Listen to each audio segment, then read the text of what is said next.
Movie की शुरुआत होती है बड़े से भयंकर समंदर से। उसमें बेहद बड़ी बड़ी लहरें उठ रही थी। उसमें एक सेलर शिप भी था जो मरमेड का शिकार कर रहे थे। इसी बीच हम एरिक को देखते हैं जो इन लोगों को ऐसा करने से रोक रहा था। उसको इन सब चीजों में कोई इंटरेस्ट नहीं था। उसको सिर्फ एंटिक चीजों का कारोबार करना था। वहाँ ग्रिम्स आता है और उसको समझाता है कि उसे आगे कुछ बेहतर करना होगा। दूसरी शिप्स बेहतर सामान ले जाकर पैसा कमा रहे थे, लेकिन एरिक के तो कुछ और ही प्लान्स थे। वो दूरबीन निकालकर समंदर में देख रहा था कि बड़ी सी लहर आकर शिप से टकरा जाती है और उसकी दूरबीन समंदर में गिर गई थी। सीन अब शिफ्ट होता है समंदर के अंदर। वहाँ एक अलग ही दुनिया बसी थी जो हमारे समझ से बाहर थी। एक एक करके वहाँ मरमेड जमा हो रही थी। ये सारे समंदर के राजा किंग ट्राइटन की बेटियाँ थी। उसकी 7 बेटियाँ थी, मगर वहाँ सिर्फ 6 बेटियाँ उपस्थित थी और जो सबसे छोटी बेटी थी उसका नाम एरियल है, वो यहाँ मौजूद नहीं थी। तो राजा अपने एडवाइजर क्रैब को भेजता है एरियल को ढूंढने के लिए। वो बेचारा उसको इतनी बड़ी समंदर में ढूंढने के लिए निकल पड़ता है। हम अब एरियल को देखते हैं जो समंदर में घूम रही थी। उसको वही दूरबीन मिलती है जो एरिक के हाथों से समंदर में गिरी थी। वो उसको उठाकर उसमें से देख रही थी कि उसको डूबे हुए जहाज दिखाई पड़ते हैं। वहाँ उसके साथ उसका दोस्त फ्लॉन्टर भी था जो एक छोटी सी फिश थी। एरियल वहाँ डूबे जहाजों में जाने के लिए बहुत उत्साहित थी, लेकिन फ्लॉन्टर उसको बोलता है कि वहाँ बड़े शार्क्स है। लेकिन वो उसकी बातों को अनसुना करके आगे बढ़ती जा रही थी और कुछ सामान इकट्ठा कर रही थी कि तभी वहाँ बड़ी सी शार्क आ गई थी और वो एरियल पर हमला कर रही थी। एरियल बड़ी मुश्किल से अपनी जान बचाकर भाग रही थी और बड़ी चालाकी से वो ग्लास की मदद से शार्क को फंसाकर वहाँ से निकल जाती है। एरियल का एक और दोस्त था जिसका नाम स्टटर है। एरियल को जहाज से फोक मिला था, लेकिन उसको फोक का इस्तेमाल करना नहीं आता था। स्टटर उसको बोलता है कि शायद ये इंसानों के बाल बनाने के काम आता होगा। एरियल उससे अपने बाल संवार रही थी कि वहाँ सेबेस्टियन पहुँच गया था। सेबेस्टियन उसको बोल रहा था कि आज मून फेस्टिवल है और आज किंग ट्राइटन तुम सब बहनों को इकट्ठा देखना चाहते हैं, पर बाकी सारी बहनें वहाँ मौजूद है तुम्हारे अलावा। एरियल बड़ी तेजी से तैर रही थी। अंधेरे में हम 2 आंखें देखते हैं। वहाँ बड़ा सा ऑक्टोपस था।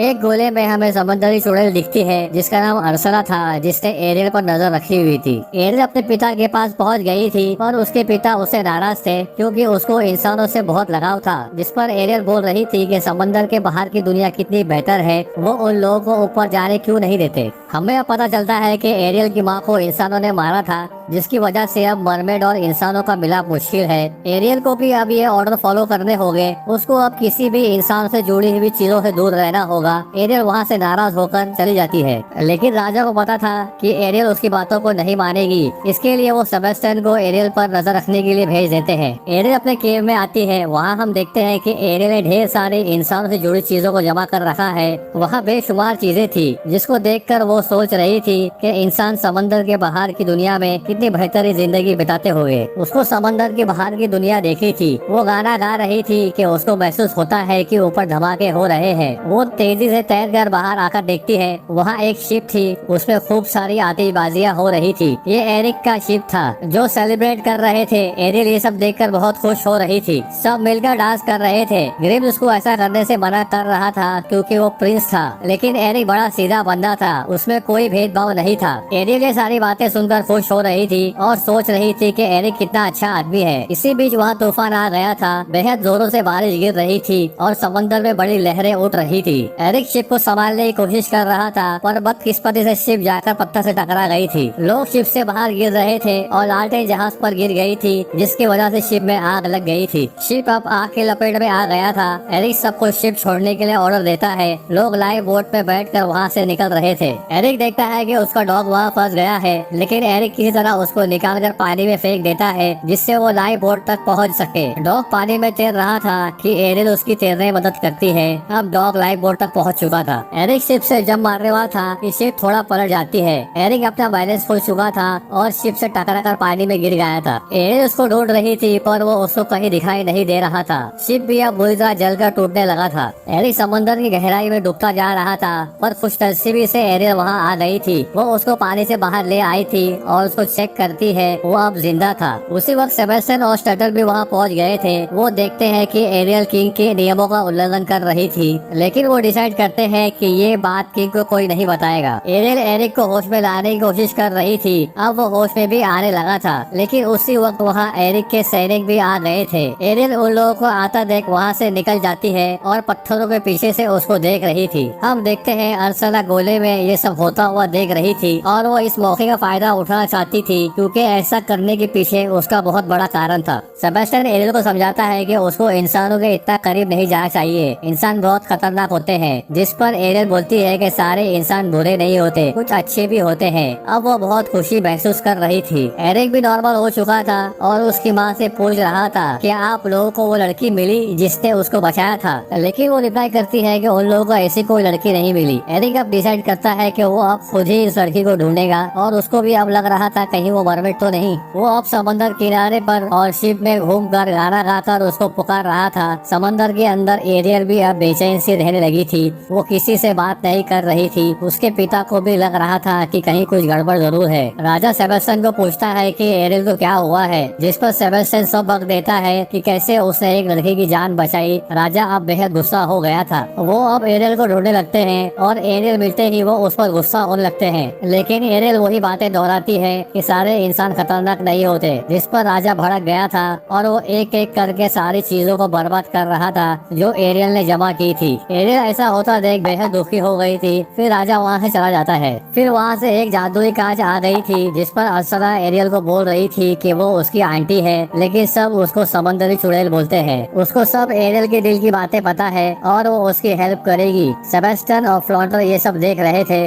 अर्सला बोल रही थी कि वो उसको इंसानों की दुनिया में जाने के लिए वो उसकी मदद करेगी, वो उसको इंसान जैसा बनाएगी, पर उसकी कुछ शर्तें हैं जो उसको माननी होगी। पहली शर्त थी कि उसको 3 दिन के अंदर उसको वापस लौटना होगा और ट्रू किस करके। अगर उसने ट्रू किस नहीं किया तो उसको हमेशा के लिए उसके पास रहना होगा, लेकिन जब वो इंसान बनेगी तो वो पानी में तैर नहीं पाएगी और उसको उसकी सुरीली आवाज अर्सला को देनी होगी। लेकिन एरियल अर्सला की इतनी सारी शर्तें सुनकर परेशान हो गई थी और वहाँ से जाने लगी थी। लेकिन अर्सला अब अपनी आखिरी चाल चलती है। वो उसके पिता के खिलाफ उसको भड़का रही थी और बोल रही थी कि एरियल को सारी जिंदगी पानी में ही बितानी होगी। एरियल अब उसकी बातों में आ गई थी। एरियल उसकी सारी शर्तें मान लेती है। अर्सला एरियल पर जादू करती है। अब एरियल अपनी सुरीली आवाज खो चुकी थी। अर्सला ने उसकी आवाज को उसके गले के लॉकेट में डाल दिया था। अब वो इंसान बनने लगी थी। वो मरमेड की तरह पानी में नहीं रह सकती थी। वो तेजी से पानी के बाहर आकर सांस लेती है। वहाँ एक मछुआरा मछली पकड़ने आया था। एरियल उसके जाले में फंस गई थी। मछुआरा उसको देखकर शॉक हो गया था। एरियल के पैर भी अब आ चुके थे। वो मन ही मन में खुश हो रही थी। इसी बीच फ्लॉन्टर, सेबेस्टियन और स्टटल भी वहाँ आ गए थे। इनको भी अब पता चल गया था कि एरियल अब मरमेड नहीं रही। सेबेस्टियन फ्लॉन्टर को पानी में रखा देता है और सेबेस्टियन और फ्लॉन्टर एरियल के साथ ही रहते हैं। मछुआरा एरियल को पैलेस में ले आया था।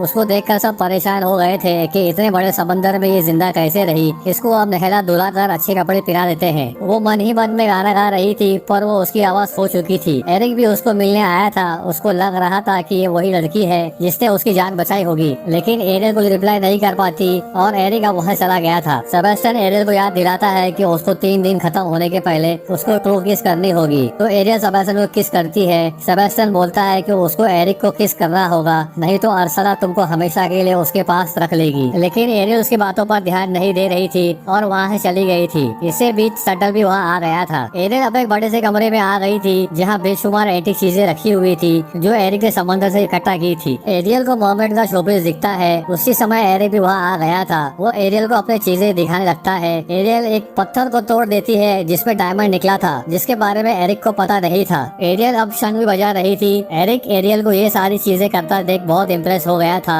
इसी बीच ग्रिम्स भी वहाँ आ जाता है और एरिक को पूछता है क्या उन लोगों को वो लड़की ढूंढना जारी रखना होगा। एरिक रिप्लाई करता है हाँ। एरिक ग्रिम्स को कैरिज का बंदोबस्त करने के लिए बोलता है और ग्रिम्स रिप्लाई करता है कि हाँ वो जरूर बंदोबस्त करेगा। अगले दिन वो दोनों घोड़ा गाड़ी में बैठकर वहाँ से जाने लगे थे। सेबेस्टियन भी उनका पीछा कर रहा था। एरियल भी अब घोड़ा गाड़ी चला रही थी। वो अब गाँव पहुँच चुके थे। एरियल वहाँ की चीजों को देख बेहद खुश हो रही थी और वो खुशी के मारे झूम रहे थे। शाम हो गई थी। एरिक को बोट दिखती है। एरिक एरियल को घुमाने के लिए बोट पानी में उतार देता है। अब तीनों वहाँ जमा हो गए थे और उनको लग रहा था कि यही मौका है, एरियल को एरिक को किस कर देना चाहिए। उसके बाद वो इंसान बन जाएगी और अर्सला का सारा प्लान फ्लॉप हो जाएगा। एरियल और एरिक बेस्ट मोमेंट बिता रहे थे इतने करीब आ चुके थे कि वो लोग किस करने वाले थे कि तभी अरसला की भेजी मछलियाँ बोट पलट देती है और अरसला बहुत गुस्से में थी, बोल रही थी कि ऐसा नहीं हो सकता, तो उसको ही कुछ करना होगा। हम अब किंग को देखते हैं, वो बेहद गुस्से में थे और अपनी बेटियों से पूछ रहे थे क्या किसी ने एरियल को देखा है, जिस पर वो बोलते हैं कि उसको किसी ने नहीं देखा। फिर उसके बाद वो सब उसको ढूंढने निकल पड़ते हैं। दूसरी तरफ एरियल और एरिक घर लौट आए थे और वो बहुत खुश थे, जिस पर ग्रिम्स उसको पूछ रहा था कि शायद उसको वही लड़की मिल चुकी है जिसने उसकी जान बचाई थी, लेकिन वो अब भी श्योर नहीं था। और वो रात के वक्त समंदर किनारे आकर उसी लड़की को आवाज दे रहा था। उसको एक लड़की दिखाई पड़ती है। एरिक को लगता है कि ये वही लड़की है जिसने उसकी जान बचाई थी। अगर सेबेस्टियन और शटल वहाँ आ गए थे और उसको बोलते हैं कि आज का आखिरी दिन है, उसको किसी भी तरह से एरिक को किस करना ही होगा। एरियल तैयार होकर एरिक को मिलने जा रही थी कि तभी वहाँ एरिक ने एक लड़की को ले आया था जो बोल रही थी उसने ही एरिक की जान बचाई थी, लेकिन ये कोई लड़की नहीं, ये अरसला थी जो अपना रूप बदल कर आई थी। ये सब देखकर एरियल दुखी हो गई थी और वहाँ से चली गई थी। टर्टल को किसी की गाने की आवाज आती है और वो उस आवाज को फॉलो करता है और देखता है ये आवाज लॉकेट से आ रही थी जो अरसला ने पहना था। टर्टल अब समझ गया था कि ये अरसला है, तो वो जल्दी से